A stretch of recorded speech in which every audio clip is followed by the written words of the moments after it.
Let's make peach cobbler. Peach cobbler is one of my favorite desserts, and let me show you a super simple way to make it. So I'm going to take 3 small cans of peaches and add them to a pot. I did drain the juice off of 2 of those cans. I'm going to add a half a cup of brown sugar, a teaspoon of cinnamon, a teaspoon of vanilla, and a teaspoon of cornstarch. You're just going to let that simmer on low while you prepare the rest of your ingredients. My oven is set to 375, and I'm going to take my cast iron skillet and add a stick of butter and put that in the oven so the butter can melt. For your batter, you're going to need 1.5 cups of self-rising flour. You can use all-purpose flour, but if you do, make sure to add a teaspoon of salt and a teaspoon of baking soda. And then I'm going to add 1 cup of sugar, 1/2 cup of brown sugar, and 1.5 cups of milk. What you want here is a nice pancake consistency.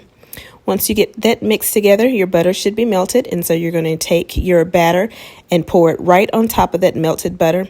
You're going to be really tempted to stir it, but don't, and I will tell you why.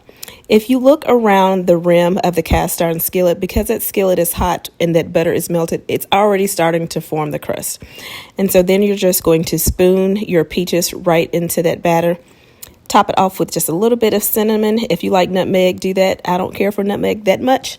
And then you're going to put it in the oven on 375 for about 30 to 40 minutes. And look at this. So ooey, so gooey, so good. I love a peach cobbler with the crust throughout, and this will have the crust throughout your whole peach cobbler. There is a bigger recipe that I use if you want to make this in a 9x13 pan. If you want that recipe, let me know, and I'll be more than happy to give that to you.